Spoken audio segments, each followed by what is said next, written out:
Hey family, it's me, Kevin from Melanin Man Travels, and I am on the rooftop of Casa Kevin. Well, it's Casa Kevin because this is where I live. I've been living in Mexico for 2.5 years now. I've been in Puerto Vallarta for 7.5 months. And what is known as chaos in America, here in Mexico, in PV specifically, my soul is healing and my spirit is thriving. I want to talk about the 6 things that I didn't know that I would get in retirement here in Puerto Vallarta. Check it out. So one of the things that I didn't expect to get in retirement living here in Puerto Vallarta is deep healing. I didn't realize how much my soul and my nervous system was craving such a soft life. My body has now reset to expect peace and to no longer battle in chaos. Mexico is a very community-oriented place. This is now my home. I'm treated like family here, from the owner of a local tienda or my neighborhood cafe. When I walk in, I'm usually greeted by name, and most of the time they even know what my order is. I consider these new friends, and we get to practice our native tongues together. So if my Spanish is a little bit off, or I didn't quite understand their English, it's all good. We just make it work, and there's always tomorrow to try again to get it right. Other than dealing with the crazy traffic here, I no longer live with that frenetic energy and that hustle mentality. I walk to most places for whatever it is that I need or for just my enjoyment. And it's rare that I don't step outside and run into somebody that I either know, someone that I've met before, or I'll just make a new friend. I no longer live with the anxiety that plagued me when I was in the US. I'm genuinely at peace. So bottom line, I'm treated humanely, and I'm seen as a person who has immense value. For this, I'm grateful and I'm blessed. The second thing that I didn't expect in retirement here was to get joy out of simplicity. Who knew how beautiful the sunsets in Puerto Vallarta would be? Look at how lush and green these mountains are. This is beauty that's available to me every day because it's right there, right outside my door. I don't have to drive to it. I can just look over and there it is. Or if I want to experience it close up, I can walk to it. The third thing is a cultural education. How much I would enjoy learning about Mexican culture was not on my radar. Here, everything is a reason to celebrate. Now, I gotta say, in the middle of my piece, there can be a lot of noise. It is Mexico. Usually, celebrations here are accompanied by fireworks, and I'm not talking about the small, cute ones. I'm talking about pyrotechnics, which causes dogs to bark, which requires music to get louder, and so on and so on. I don't always like it, but I gotta respect it. In a community that does not have a lot of material things, they know how to experience joy and have a lot of fun. Example, this past Christmas, Puerto Vallarta had the largest Katrina. Big celebration all over the city. For Three Kings Day, Puerto Vallarta had the longest Rosca de Reyes bread. It stretched along the Malecon all the way to the pier. Now, if you take a piece of Rosca de Reyes bread, it's a tradition where you might find a baby doll inside.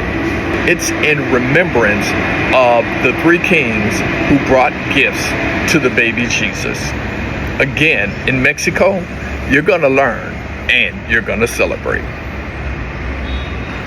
The fourth thing that I didn't expect is being appreciated and not just tolerated. How Mexicans embrace the culture of the African diaspora was a surprise. Now, in the entertainment space, you're definitely going to see a lot of black culture represented. Yes, this is PV, and there are plenty of shows around that appeal to the visitors who come. Like my friend Tynobi Banks, who does drag. Or special events like LaToya London, who celebrated Christmas with us at Via Tita. But even on a local neighborhood level, you're going to see us. I can walk by myself. Friends and I were at an outdoor reggae performance by the Brimstone Reggae Band. And local Mexicans who were just on the bus stop waiting on their bus joined in and started to dance with us until their bus came.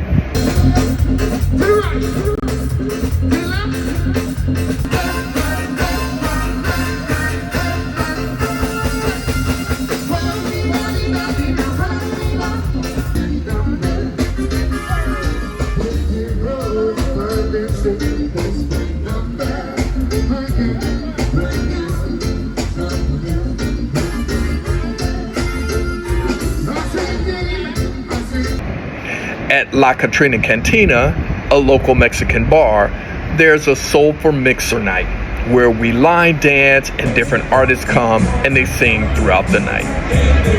It's great having this community.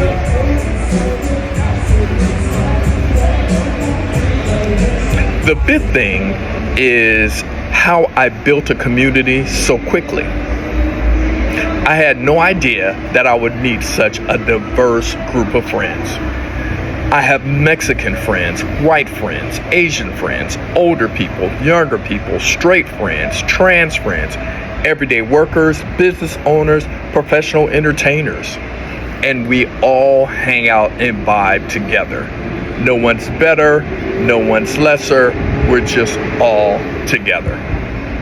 Feeling embraced and accepted for who you are and being protected by that same group is priceless. It's great because we can have beach days, rooftop kickbacks, we go on group walks, we attend concerts together, even parades. There's always something to do and someone to do it with. It actually makes me appreciate my downtime and the days that I want to do nothing at all. We're also a great resource for each other. No one gatekeeps information. If I need a doctor, a printer, a painter, someone knows who to call, and more importantly, they know who not to call.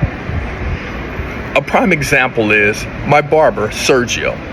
He's Mexican, and he really knows how to take care of black hair. Many of my black friends are his clients, and I have not had a bump or an irritation since I've been in his chair. And he shaves my head and my face with a straight razor.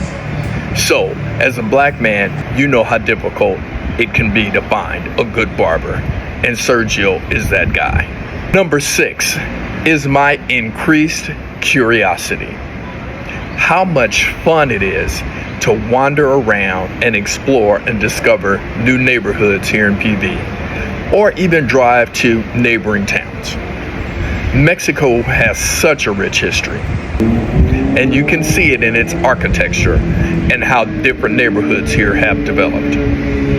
I live in an area called the Bay of Banderas, which obviously houses Puerto Vallarta, but it has other cities and towns too, like Bucerías and Nueva Vallarta, which I visited before.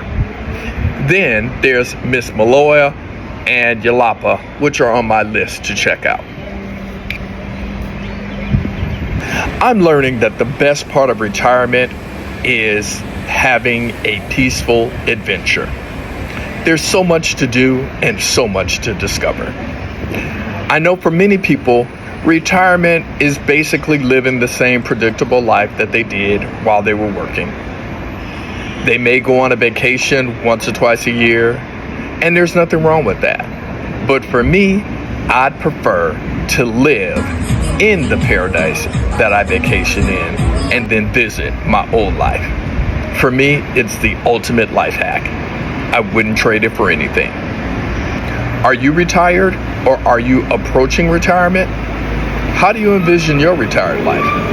Let's talk about it in the comments.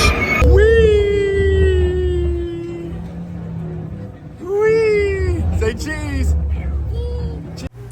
Caden says cheese and happy retirement, Baba.